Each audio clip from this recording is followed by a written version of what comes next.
numéro 20/004 du 7 février 2020 portant nomination d'un procureur général près la Cour constitutionnelle. Le président de la République, vu la Constitution telle que modifiée par la loi numéro 11/002 du 20 janvier 2011 portant révision de certains articles de la Constitution de la République démocratique du Congo du 16 février 2006, spécialement en ses articles 69, 79, 149, 152 et 169. Vu la loi organique numéro 13/026 du 15 octobre 2013 portant organisation et fonctionnement de la Cour constitutionnelle, spécialement en ses articles 12 et 13, vu la loi organique numéro 8/013 du 5 août 2008 portant organisation et fonctionnement du Conseil supérieur de la magistrature, spécialement en ses articles 2, 5, 14 et 17, vu la loi organique numéro 6/020 du 10 octobre 2006 portant statut des magistrats tel que modifié et complété à ce jour, spécialement en ses articles 11 et 16. Vu le dossier personnel de l'intéressé, vu la nécessité et l'urgence, sur proposition du Conseil supérieur de la magistrature, ordonne, article 1er, est nommé à la fonction et au grade de procureur général près la Cour constitutionnelle le magistrat dont les noms, post-noms et prénoms suivent: magistrat Moukolo Konkesha Jean-Paul, matricule C 000236. Article 2. Sont abrogées toutes les dispositions antérieures contraires à la présente ordonnance. Article 3. La présente ordonnance entre en vigueur à la date de sa signature. Faite à Kinshasa le 7 février 2020, Félix Antoine Tshisekedi Tshilombo, président, Sylvestre Ilunga Ilunkiamba, Premier ministre, pour copie certifiée conforme à l'original, le 7 février 2020, le cabinet du président de la République, Vital Kamerhe Lwakaningini Kingi, directeur de cabinet. Ordonnance d'organisation judiciaire numéro 20/005 du 7 février 2020 portant nomination d'un premier président de la Cour de cassation. Le président de la République, vu la Constitution telle que modifiée par la loi numéro 11/002 du 20 janvier 2011 portant révision de certains articles de la Constitution de la République démocratique du Congo du 16 février 2006, spécialement en ses articles 69, 79, 82, 149, 152 et 153, vu la loi organique numéro 13/011B du 11 avril 2013 portant organisation, fonctionnement et compétences des juridictions de l'ordre judiciaire, spécialement en ses articles 2 et 25, vu la loi organique numéro 8/013 du 5 août 2008 portant organisation et fonctionnement du Conseil supérieur de la magistrature, spécialement en ses articles 2, 4, 7 et 17, vu la loi organique numéro 6/020 du 10 octobre 2006 portant statut des magistrats tel que modifié et complété à ce jour, spécialement en ses articles 11 et 16, vu le dossier personnel de l'intéressé, vu la nécessité et l'urgence, sur proposition du Conseil supérieur de la magistrature, ordonne. Article 1er. Est nommé à la fonction et au grade de premier président de la Cour de cassation le magistrat dont les noms, post-noms et prénoms suivent: magistrat Tambwe Wakaniki Biselela Dominique, matricule B 001110. Article 2. Sont abrogées toutes les dispositions antérieures contraires à la présente ordonnance. Article 3. La présente ordonnance entre en vigueur à la date de sa signature. Faite à Kinshasa le 7 février 2020, Félix Antoine Tshisekedi Tshilombo, président, Sylvestre Ilunga Ilunkiamba, Premier ministre, pour copie certifiée conforme à l'original, le 7 février 2020, le cabinet du président de la République, Vital Kamerhe Lwakaningini Kingi, directeur de cabinet. Ordonnance d'organisation judiciaire numéro 20/006 du 7 février 2020 portant nomination d'un procureur général de la Cour de cassation. Le président de la République, vu la Constitution telle que modifiée par la loi numéro 11/002 du 20 janvier 2011 portant révision de certains articles de la Constitution de la République démocratique du Congo du 16 février 2006, spécialement en ses articles 69, 79, 149, 152 et 153. Vu la loi organique numéro 13/011-B du 11 avril 2013 portant organisation, fonctionnement et compétences des juridictions de l'ordre judiciaire, spécialement en ses articles 2 et 65, vu la loi organique numéro 8/013 du 5 août 2008 portant organisation et fonctionnement du Conseil supérieur de la magistrature, spécialement en ses articles 2, 4, 7, 14 et 17, vu la loi organique numéro 6/020 du 10 octobre 2006 portant statut des magistrats, tel que modifié et complété à ce jour, spécialement ses articles 11 et 16, vu le dossier personnel de l'intéressé, vu la nécessité et l'urgence, sur proposition du Conseil supérieur de la magistrature, ordonne. Article 1er. Est nommé à la fonction et au grade de premier procureur général près la Cour de cassation le magistrat dont les noms, postenoms et prénoms suivent. Magistrat Mumba Mukomo Victor, matricule B000151. Article 2. Sont abrogées toutes les dispositions antérieures contraires à la présente ordonnance. Article 3. La présente ordonnance entre en vigueur à la date de sa signature. Fait à Kinshasa le 7 février 2020. Félix Antoine Tshisekedi Tshilombo, président. Sylvestre Ilunkamba, Premier ministre. Pour copie certifiée conforme à l'original, le 7 février 2020, le cabinet du président de la République, Vital Kamerhe Lwakaningini Kingi, directeur de cabinet. Ordonnance d'organisation judiciaire numéro 20/007 du 7 février 2020 portant nomination d'un procureur général près le Conseil d'État. Le président de la République, vu la Constitution telle que modifiée par la loi numéro 11/002 du 20 janvier 2011, portant révision de certains articles de la Constitution de la République démocratique du Congo du 18 février 2006, spécialement en ses articles 69, 79, 82, 149, 152, 154 et 155, vu la loi organique numéro 16/027 du 15 octobre 2016 portant organisation, compétences et fonctionnement des juridictions de l'ordre administratif, spécialement en ses articles 26 et 36. Vu la loi organique numéro 8/013 du 5 août 2008 portant organisation et fonctionnement du Conseil supérieur de la magistrature, spécialement en ses articles 2, 4, 7, 14 et 17. Vu la loi organique numéro 6/020 du 10 octobre 2006 portant statut des magistrats tel que modifié et complété à ce jour, spécialement en ses articles 11 et 16. Vu le dossier personnel de l'intéressé, vu la nécessité et l'urgence, sur proposition du Conseil supérieur de la magistrature, ordonne. Article 1er. Est nommé à la fonction et au grade de procureur général près le Conseil d'État le magistrat dont les noms, prénoms et postenoms suivent. Magistrat Tela Ziele Octave, matricule 00089. Article 2.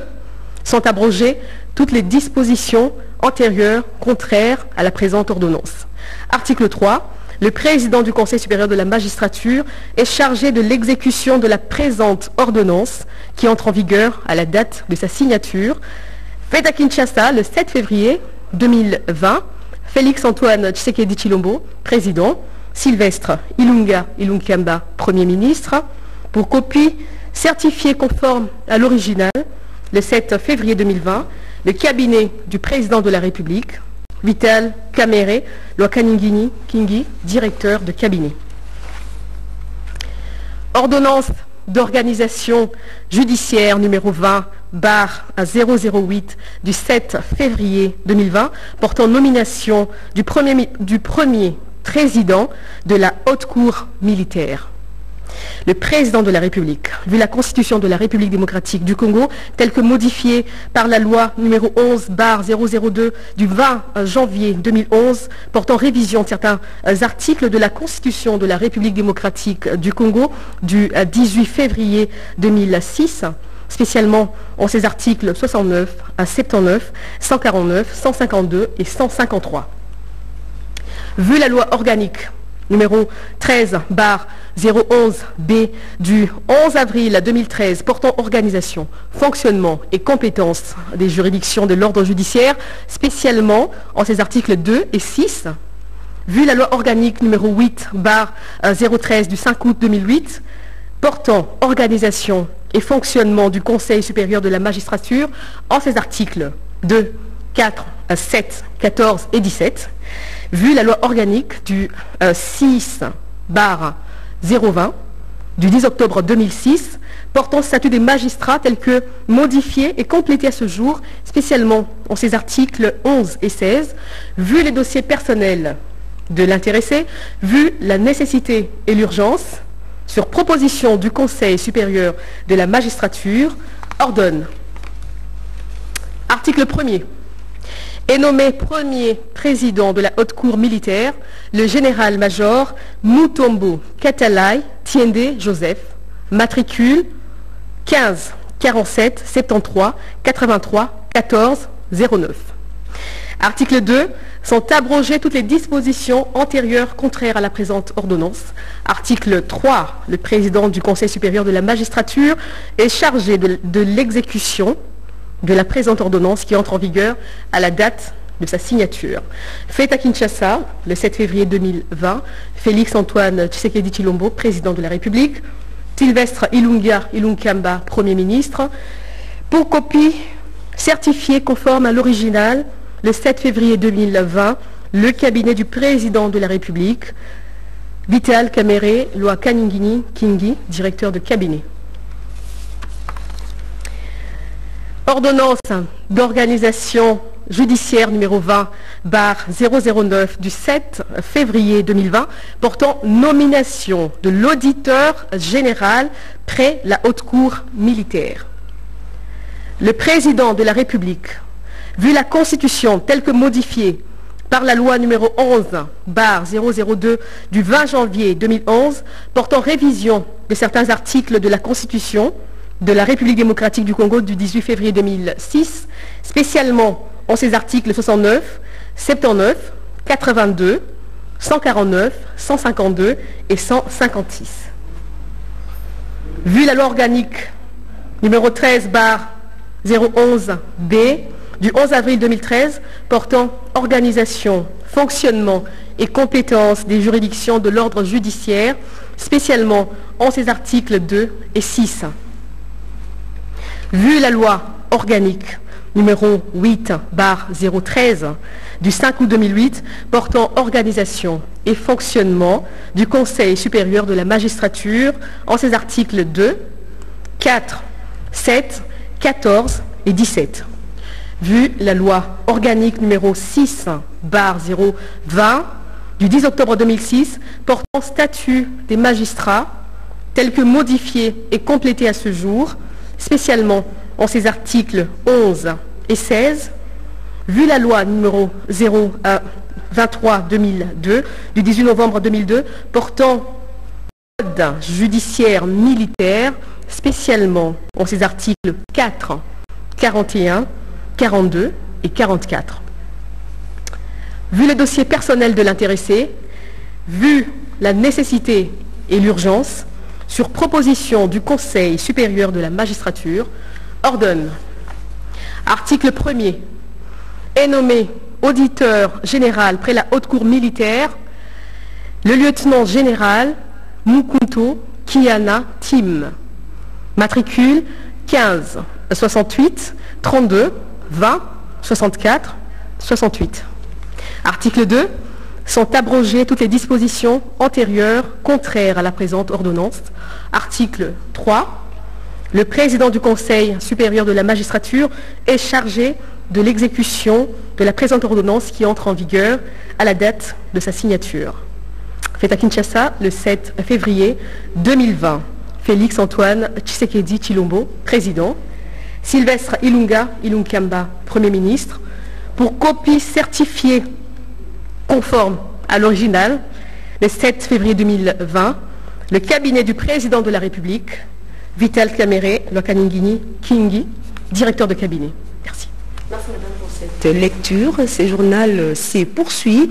Démarrage dans la ville d'Mbujimai des travaux d'adduction d'eau, ce qui va permettre de pallier aux problèmes liés à la desserte en eau potable dans cette partie du pays. Le Premier ministre Ilunga Ilunkamba s'est rendu dans la province du Kasaï oriental pour procéder personnellement au démarrage de ces travaux. Suivez.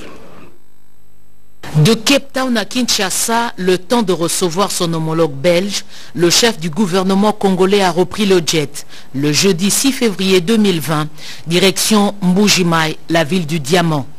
À l'aéroport de Bimpemba, c'est une marée humaine qui l'attendait. La raison est fondamentale. Le professeur Ilunga Ilunkamba vient lancer les travaux de construction des ouvrages d'adduction d'eau potable dans la ville qui a longtemps souffert du manque de ce produit vital. Plusieurs discours ont marqué la cérémonie de lancement. Au nom de la population, le gouverneur Maweja a salué cette action de haute portée sociale et appelé les bénéficiaires à soutenir le chef de l'État, Félix Antoine Tshisekedi Tshilombo, et les actions du gouvernement de l'alternance. Le responsable du projet de renforcement des infrastructures socio-économiques PRIS, celui de la Banque mondiale, sont revenus sur le montage financier ainsi que sur d'autres réalisations dans la région. Faire jaillir de l'eau en Mbujimai, c'est réduire le taux de mortalité, a précisé le ministre du Développement rural, Guy Mikolo. Les résultats attendus à la fin de ces travaux contribueront dans les indicateurs socio-sanitaires et qui auront comme impact de baisser les taux de prévalence de maladies hydriques et de baisser les taux de mortalité infanto-juvénile, d'accroître les taux de fréquentation des enfants à l'école primaire. Ces travaux, dont la pose de la première pierre intervient ce jour, vont durer 32 mois. Coût financier 26,2 millions de dollars américains, travaux exécutés par le groupe chinois Pan China. 3 600 000 habitants de Mbujimai seront desservis en eau potable, ce qui représente 60% de la population. Le Premier ministre quitte Mbujimai. Il a fait l'objet des scènes de liesse. Cette ville demande au gouvernement de la République également de l'énergie électrique.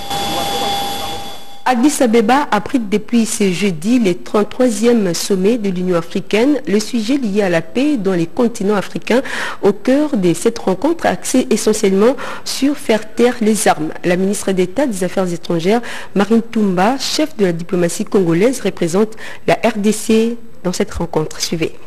Faire taire les armes, c'est le thème de ce 33e sommet ordinaire de l'Union africaine ouvert depuis le jeudi 6 février à Addis Abeba, capitale de la République fédérale d'Éthiopie. La République démocratique du Congo, particulièrement concernée par ces thèmes, est représentée à cette grande messe africaine par la ministre d'État, ministre des Affaires étrangères, Marie Toumba Nzenza. À son arrivée au pays des Négus, Haïlé Sélassié, la chef de la diplomatie congolaise à la tête d'une délégation, a été accueillie à l'aéroport par l'ambassadeur de la République démocratique du Congo en Éthiopie. Cette session indique la Commission de l'Union africaine procède de la volonté des dirigeants de mettre en place des mécanismes de contrôle pouvant stopper la circulation des armes qui nourrissent le foyer des tensions en Afrique. Dans l'agenda de la ministre d'État, ministre des Affaires étrangères Marie Toumba Nzenza, il est prévu plusieurs rencontres avec des personnalités africaines en vue de diminuer les effets néfastes de conflits armés et des groupes armés. Ce sommet, qui connaîtra d'une 9 au 10 février, la conférence des chefs d'État et des gouvernements sera marquée par la présence du chef de l'État, Félix-Antoine Tshisekedi, deuxième vice-président de l'Union africaine, attendu dans les prochaines heures à Addis Abeba.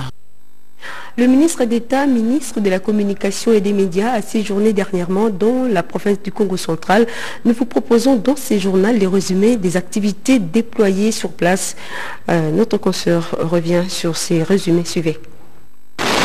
Après avoir fait un état de lieu au niveau central avec le responsable de service placé sous sa tutelle, Jolino Makelele a décidé de descendre en province pour être lui-même témoin de réelles conditions de travail de ces structures. Après l'étape de Matadi où la visite du patron de la communication et des médias dans les installations du Renatelsat, de l'ACP, de la RTNC a connu un franc succès dont le chef des agents, le ministre d'État, s'est rendu à Boma. Reçu par le maire de la ville, le ministre d'État a été briefé sur les difficultés que rencontrent la RTNC et l'ACP avant de visiter leurs installations. Ici, l'on manque de tout, pas des locaux appropriés ni d'équipements de travail, pour ne citer que cela. Je suis venu pour voir comment les services publics qui sont sous ma tutelle, en l'espèce la RTNC, le Renatelsat, l'ACP, le Comité national de migration vers la télévision numérique, comment tout cela fonctionne effectivement dans les provinces, après que j'ai eu une exacte idée de la manière dont ça fonctionne au niveau des administrations centrales à Kinshasa. Et puis je voulais voir dans quelle mesure, quels sont les problèmes qui se posent ici et les solutions qui peuvent être apportées. De même, je veux, et je ne le cache pas, chercher à faire en sorte que ces établissements soient rentables en termes de redevances pour que demain ils soient autonomes et en plus apportent quelque chose de consistant au gouvernement en cette année budgétaire qui a été décrétée comme année de l'action par le président de la République. Après Boma, Jolino Makelele s'est rendu à Mwanda afin de palper du doigt les travaux réalisés par Téléconsult pour le compte du Renatelsat. Il s'agit d'un centre d'émission numérique installé dans le cadre de la migration de la RDC vers la télévision numérique terrestre dont l'ultimatum est fixé à juin 2020.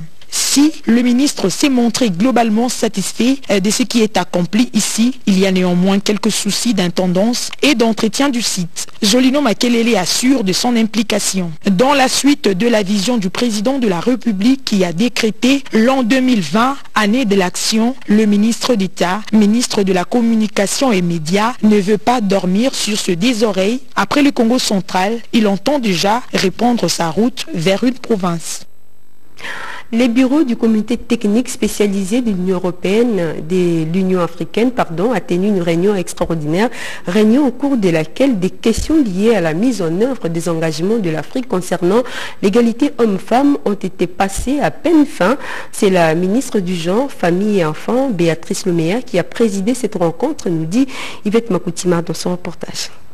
C'est le thème de ce 33e sommet ordinaire de l'Union africaine ouvert depuis le jeudi 6 février à Addis Abeba, capitale de la République fédérale d'Éthiopie. La République démocratique du Congo, particulièrement concernée par ces thèmes, est représentée à cette grande messe africaine par la ministre d'État, ministre des Affaires étrangères, Marie Toumba Nzenza. À son arrivée au pays des Négus, Haïlé Sélassié, la chef de la diplomatie congolaise à la tête d'une délégation, a été accueillie à l'aéroport par l'ambassadeur de la République démocratique du Congo en Éthiopie. Cette session indique la Commission de l'Union africaine procède de la volonté des dirigeants de mettre en place des mécanismes de contrôle pouvant stopper la circulation des armes qui nourrissent le foyer des tensions en Afrique. Dans l'agenda de la ministre d'État, ministre des Affaires étrangères Marie Toumba Nzenza, il est prévu plusieurs rencontres avec des personnalités africaines en vue de diminuer les effets néfastes de conflits armés et des groupes armés. Ce sommet qui connaîtra du 9 au 10 février la conférence des chefs d'État et des gouvernements sera marquée par la présence du chef de l'État, Félix-Antoine Tshisekedi, deuxième vice-président de l'Union africaine, attendu dans les prochaines heures à Addis Abeba.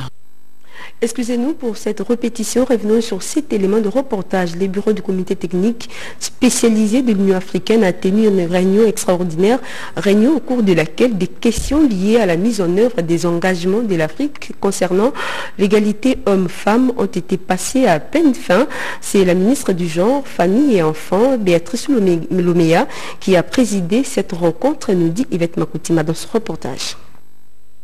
Addis Abeba, siège de l'Union africaine, mais aussi point de convergence des réflexions en matière de promotion des droits de la femme. Les bureaux du comité spécialisé de l'Union africaine sur l'autonomisation de la femme et de l'égalité du genre s'est réuni autour de sa présidente, Béatrice Loméa Atilité, ministre d'État, ministre du Genre, Enfants et Famille, pour une mise au point, en vue d'arrêter une position commune à présenter lors de la 64e réunion sur la condition des femmes qui va se tenir à New York, aux États-Unis d'Amérique, s'inscrivant dans la droite ligne de la 4e réunion de ces comités techniques. Il a été question que de manière formelle, nous puissions finalement finaliser la position commune de l'Afrique que nous avons eu à adopter lorsqu'il y a eu la 4e session du comité technique spécialisé du 28 octobre au 1er novembre 2019. C'est donc une vision commune, nous avons relevé tout ce qu'il y a eu comme faiblesse, mais aussi nous nous sommes projetés dans l'avenir.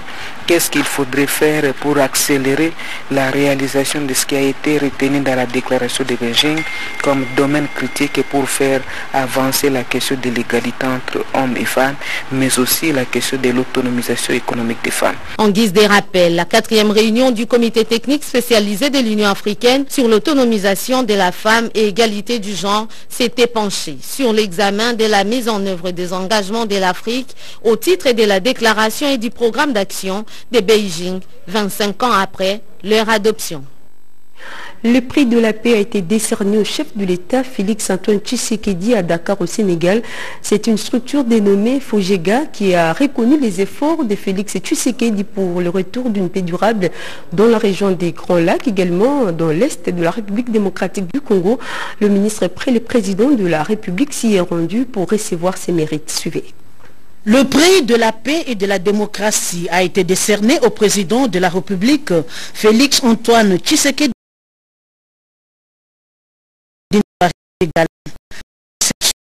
André, le président de la République, son représentant personnel aux travaux de la 13e forum national. Il me soit permis au nom de son Excellence, Monsieur le Président de la République du Congo, de saluer les invités de ce gala et dire merci aux organisateurs pour l'invitation lui adressée. Je dois vous dire tout combien le président Félix Tshisekedi a été séduit par ses projets et m'a chargé de vous le dire de vive voix. Je voudrais remercier le président, monsieur Amadou Diagne, qui décerne à notre président en raison pour la paix dans notre pays et dans notre pays, surtout pour relation de bon voisinage qui entoure notre pays. Les artistes ont agrémenté des galas par le République démocratique du Congo. La République démocratique du Congo est invitée à participer au salon international artisanal qui sera au Sénégal. Le ministre sénégalais de l'Emploi professionnel et de l'artisanat fait part de cette participation officielle à la ministre du Plan au cours des échanges. Suivez. La République démocratique du Congo prendra part dans le prochain jour à Dakar au Sénégal au Salon international artisanat. C'est ce qui justifie la présence à Kinshasa du ministre de l'Emploi, de la formation professionnelle et de l'artisanat, Dame Diop. Ce dernier a été reçu par la vice-premier ministre, ministre du Plan Élisée Mounemboué, à ses côtés le vice-ministre du Plan Freddy Kita. Toutes les problématiques que nous avons soulevées avec les sectoriels devront rejoindre le ministère du Plan pour quand même être cadre général de la politique de l'État me félicite de cette rencontre. Je me félicite aussi de comprendre que la RDC a su, à l'instar du Sénégal, qui a un plan à l'horizon 2035 appelé Plan Sénégal émergent, un plan de développement stratégique qui est en gestation. Je pense que nos pays en ont besoin. Je voulais vraiment féliciter Madame le vice-premier ministre et son équipe et le gouvernement tout entier. La VPM Élisée Moué remercie les autorités sénégalaises pour le rendez-vous culturel sénégalais. Le président intérimaire de l'UDPS, Jean-Marc Kabound, a effectué la ronde à travers les chantiers des sauts-de-moutons. Question de s'assurer de l'état d'avancement des travaux. Les détails avec Nadine Banza. L'opinion s'interroge sur l'évolution des travaux de construction des sauts des moutons. À quand la fin de ces calvaires et pourquoi les travaux avancent à pas de tortue? Le premier vice-président de l'Assemblée nationale et président intérimaire de l'UDPS, Jean-Marc Kabound, dans sa suite, le secrétaire général Augustin Kabouya a fait le tour de ces différents chantiers. Du boulevard Lumumba, la place Bitabé, Massina Pascal, en passant par le boulevard du 30 juin au rond-point Sosimat, jusqu'à Pompage, le numéro 2 de la Chambre basse du Parlement a scruté chaque détail. Des travaux évalués à 10% pour certains, 29% pour les plus avancés. Le taux reste en deçà de la moyenne. UDPS viva! Viva! Nous avons amorcé ce matin une tournée sur toute l'étendue de la ville de Kinshasa pour palper de nos doigts les réalisations qui ont été faites dans le cadre de 100 jours. Il était question que nous visitions tous les sautes de moutons. Après cela, nous avons eu à visiter aussi certains chantiers et visiter aussi la ville de Kinshasa dans son volet salubrité. Le constat que nous avons fait est amer. C'est un constat de désolation. Nous nous sommes mis à la place de notre peuple et nous avons dit que cela est inacceptable. Nous estimons à notre humble avis que des explications doivent être fournies quant à ces. D'autres chantiers ont reçu également la visite du premier vice-président de l'Assemblée nationale, notamment le pont sur la rivière Mokali à Massina, l'université de Kinshasa, touchée par les émeutes suite à la manifestation des étudiants. Plusieurs structures et associations sans but lucratif se mobilisent de plus en plus pour soutenir le FARDC engagé au front dans la partie est de la République démocratique du Congo pour neutraliser les forces négatives. La dernière en date, allez-y, le FARDC, cette association projette de collecter des vivres et non-vivres le 22 février prochain à travers la capitale. Reportage.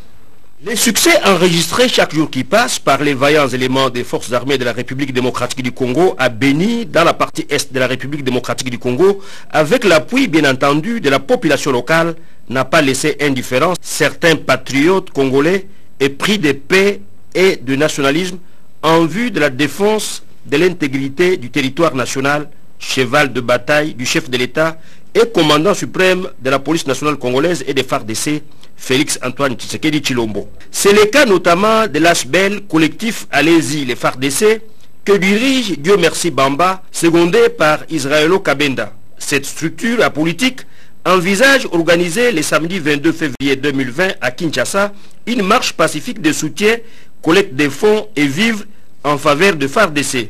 Voilà qui explique le déplacement que le staff dirigeant de cet ASBEL, Allez-y les FARDC, a effectué vendredi 7 février 2020 à l'hôtel de ville de Kinshasa où il a déposé officiellement sa correspondance relative à la demande d'autorisation comme l'explique le numéro 1 de cette association, Dieu merci Bamba. Lors de la marche, il y aura une collecte de fonds qui va se faire et cette collecte de fonds nous aidera à pouvoir soutenir les femmes et les enfants de militaires pour en fait, remettre ces liens qui étaient complètement perdus entre la population et les forces armées. A noter que cette campagne de sensibilisation qui compte mobiliser plus de 10 000 personnes au cas où elle serait autorisée devra partir de l'échangeur délimité pour chiter à l'esplanade du boulevard Triomphal en passant par les boulevards Lumumba et Sendoué à en croire ses organisateurs. 35 millions de dollars américains, c'est l'enveloppe allouée par la délégation de l'Union européenne pour appuyer le secteur judiciaire en République démocratique du Congo. Le diplomate Jean-Marc Châtaignier l'a fait savoir au vice-premier ministre et ministre de la Justice et garde des Sceaux, Maître Tunda Yakasende, reportage Jacques Kababa. Avec une expérience dans plusieurs secteurs, l'Union européenne compte appuyer la justice congolaise avec une enveloppe de 35 millions d'euros. L'annonce a été faite au cours d'une séance de travail entre les vice-premiers ministres, ministre de la Justice et garde des Sceaux, Maître Célestin Tunda Yakasende, l'ambassadeur de l'Union européenne en RDC, Jean-Marc Châtaignier. On a parlé évidemment de notre action en faveur de la justice, du nouveau programme de l'Union européenne pour la justice, un programme de 35 millions d'euros qui va être mis en place et qui va être prochainement signé. Nous sommes en train de discuter la convention de financement. Les deux personnalités ont par ailleurs parlé des conditions de vie dans les prisons de la RDC. Les vice-premiers ministres Tunda et son hôte ont concrètement évoqué la problématique de la surpopulation dans les milieux carcéraux. Selon les diplomates européens, il était question de voir comment l'Union européenne peut collaborer avec les gouvernements congolais pour contribuer ensemble à l'amélioration des conditions de vie dans les maisons carcérales. Nous allons continuer à évoquer la situation dans les prisons. C'est une préoccupation forte pour l'Union européenne et ses États membres. La situation humanitaire et la situation préoccupante des prisons, la surpopulation carcérale en RDC, c'est une préoccupation partagée avec M. le vice-premier ministre. Nous avions échangé des courriers sur le sujet et nous avons tenu à nous voir pour voir comment nous pouvions apporter des solutions. Jean-Marc Châtaignier a saisi cette opportunité pour insister sur la nécessité pour la justice congolaise d'éveiller à ce qu'il ne soit gardé dans les prisons que des individus qui ont réellement commis des actes répréhensibles. Il est donc important, a-t-il renchéri, que tous ceux qui ont été arrêtés irrégulièrement soient relâchés. L'Union européenne est très attachée au renforcement de la justice congolaise. C'est dans cette optique qu'elle a finalisé la réhabilitation du camp de détention de Luzumu et le pavillon 11 de la prison centrale de Makala. Comme annoncé au début de ce journal, la situation de plus de 100 000 agents dans le secteur de l'enseignement primaire vient d'être régularisée, annonce faite au vice-premier ministre et ministre du budget par les présidents du comité de suivi de la paie des fonctionnaires de l'État. Ensemble, ils ont également examiné la question des frais de fonctionnement des écoles pour soutenir la gratuité de l'enseignement des bases. Suivez. 100 000 agents du secteur de l'enseignement primaire, secondaire et technique ont vu leur situation administrative régularisée. Ils sont donc désormais mécanisés et bancarisés. Assurance de Jean-Luc Kayembe, président du comité de suivi de la paye, à l'issue de la réunion ordinaire de cet organe technique du gouvernement de la République. Du côté du secteur de l'enseignement, il y a eu des NP qui ont été mécanisés et bancarisés. Comme pour une première paye pour cette catégorie d'enseignants, plus de 100 000, et donc elle a nécessité quand même un peu plus de temps pour l'identification, les opérations d'identification, d'ouverture des comptes, et nous pensons que d'ici là, avant le 10, cette catégorie d'enseignants qui viennent d'être payés pour la première fois, ces enseignants seront déjà en possession de leurs fonds. Les paiements des frais de fonctionnement des écoles dans le cadre de la gratuité de l'enseignement de base, initié par le chef de l'État Félix-Antoine Tshisekedi, connaît également une évolution positive, malgré quelques difficultés au niveau de certaines banques. Les frais de fonctionnement des écoles sont payés normalement, et là où il y avait des problèmes au niveau des deux banques, nous avons donné des orientations, des instructions claires pour que ces deux banques puissent accélérer la paie des frais de fonctionnement des écoles. Autre certitude, c'est la poursuite de l'opération zéro fictif dans le fichier des payes. Là-dessus, toutes les stratégies sont mises en place pour atteindre cet objectif en 2020. C'est si paradoxal que ça devait susciter l'indignation. Le ministre des Finances, Célia Lagouli, qui devait se rendre à Kasumbalesa, n'y est pas parvenu, et pour cause une barrière douanière qui fâche. Suivez. La mobilisation des recettes pour un budget qui dépasse 10 milliards de dollars impose au ministre des Finances, Célia Lagouli, une régulière descente sur le terrain. Justement, il était jeudi en route pour Kasumbalesa dans le Katanga. Il n'a pas pu malheureusement atteindre les lieux pour des raisons invraisemblables. Bon, en fait, il était prévu que nous puissions effectuer une descente vers Kasumbalesa, accompagner son Excellence Monsieur le ministre des Finances nationales. Arrivé au niveau de Kanyaka, nous avons trouvé un attroupement. Il n'y avait pas l'issue que nous puissions passer. Nous sommes descendus pour s'enquérir de la situation.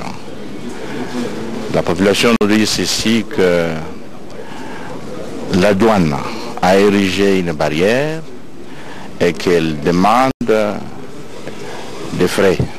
Dans la suite du ministre des Finances, le directeur général adjoint de la Direction générale de douane et accises DGDA, dont la régie est au premier rang des accusés, affirme que des enquêtes seront menées. Il se fait qu'ils disent qu'on demanderait de l'argent, mais je crois que ce n'est pas à ce niveau-là qu'on devrait demander de l'argent aux particuliers, enfin aux opérateurs économiques. Et cet argent, si c'était perçu, c'est que nous allons pouvoir faire mener des enquêtes pour savoir à qui on a remis et qui les a remis. Celles-ci, les enquêtes donc, nous pouvons penser qu'elles aboutiront, le passé n'ayant pas beaucoup d'exemples réconfortants. De toutes les façons, ce qui arrive ici à Kanyaka est symptomatique d'une situation des rois télé qui ont horreur du changement. Les têtes tomberont certainement quand les responsabilités seront établies, si le développement est notre objectif commun. Ce n'est pas le ministre des Finances, Sélé Yalagouli, qui composera avec des mafieux. Il a rappelé en des termes très clairs aux différents responsables des régies financières qui étaient dans sa suite au cours de cette réunion de circonstances. Le Centre régional d'assistance technique du FMI pour l'Afrique centrale a clôturé ce vendredi sa session de mise à niveau des experts congolais sur l'identification, suivi et gestion des risques budgétaires longés et d'améliorer les niveaux de crédibilité du budget de la République démocratique du Congo. Suivez.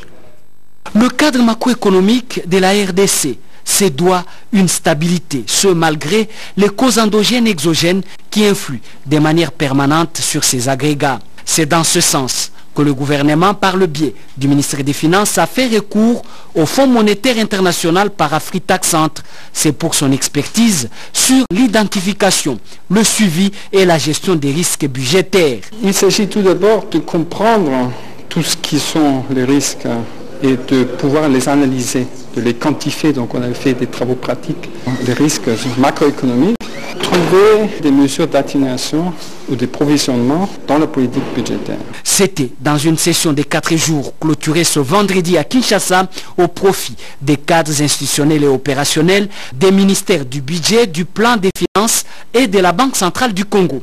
Dans les recommandations, on notera entre autres l'organisation prochaine de notre atelier pour l'élaboration du cadre budgétaire à moyen terme qui tiendra compte des risques budgétaires comme nouvelle approche. C'est un tout nouveau concept dans le cadre de l'examen, de l'élaboration même du budget dans notre pays et même jusqu'à sa présentation à l'Assemblée nationale. Ici donc c'est un champ qui s'ouvre vraiment et qui donne des instruments de meilleur pilotage du budget. Godefroy Misenga, coordonnateur du COREF Profit Congo, projet de la Banque mondiale, a exhorté les participants à travailler avec les outils mis à leur disposition pour une gestion optimale des risques budgétaires et améliorer par ricochet le niveau de crédibilité du budget dans notre pays. Le secteur médical congolais va bientôt passer de la technique traditionnelle à la pratique moderne du modèle bayésien pour réduire les accidents anesthésiques dans les milieux hospitaliers. Le docteur Berthe Barayiga Simire, qui a soutenu sa thèse sur l'inférence du modèle bayésien dans la prédiction des accidents anesthésiques, l'a prouvé et les professeurs congolais de haute facture l'ont adopté. Suivez. La lutte contre les accidents anesthésiques dans des formations médicales a beaucoup inspiré la chef de travaux à la faculté de médecine de l'université de Kinshasa, Berthe Barayiga Simire, a consacré 2 ans de recherche sur un sujet médical jusque-là inexploité. Sa détermination prouvait au monde scientifique le bien fondé de l'utilisation du modèle bayésien pour réduire la mortalité périanesthésique dans des hôpitaux de Kinshasa, d'où le titre de sa thèse, Inférence du modèle bayésien dans la prédiction des accidents anesthésiques en milieu hospitalier de Kinshasa. Thèse dont la soutenance est intervenue ce 6 février 2020. Sous la direction des éminents professeurs de l'UNIKIN, Berthe Barayiga a démontré visiblement et de façon minutieuse les causes des accidents anesthésiques, notamment l'utilisation des personnels non qualifiés, manque de matériel approprié et le mauvais état des infrastructures. il faut la mise au point de mesures préventives et correctives. Elle suggère au monde médical le modèle bayésien, car d'après ses investigations, la valeur d'efficacité globale est de 85%. Elle a construit à cet effet un modèle de prédiction des accidents anesthésiques et évalué la validité interne et externe du modèle bayésien face aux cas hypothétiques réels.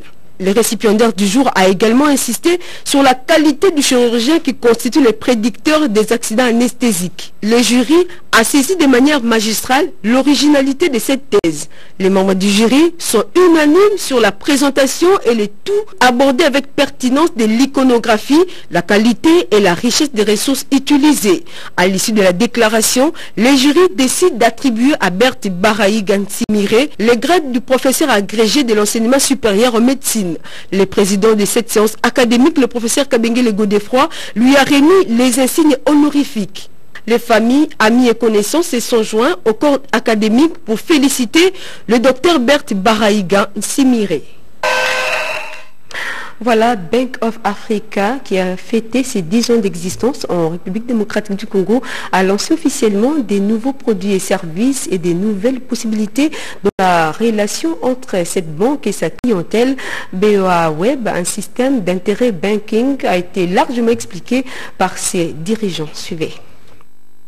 BOA Web, ce système d'internet banking de Bank of Africa, ses avantages et son opérationnalité ont été expliqués et présentés à la clientèle entreprise de cette banque.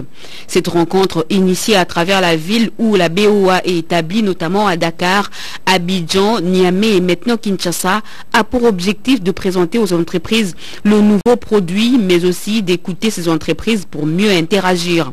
BOA Web est une réponse à la transformation digitale du groupe BOA avec 3 axes stratégiques, à savoir faciliter le transfert d'argent à travers l'Afrique, offrir des solutions de paiement innovants et œuvrer pour l'inclusion financière. Avec BOA Web, les clients ont la possibilité de consulter le solde de leur compte en temps réel, mais aussi pour leur permettre de se concentrer sur leur activité et ne pas dépenser beaucoup d'énergie et de temps sur les opérations et les déplacements vers leurs agences bancaires.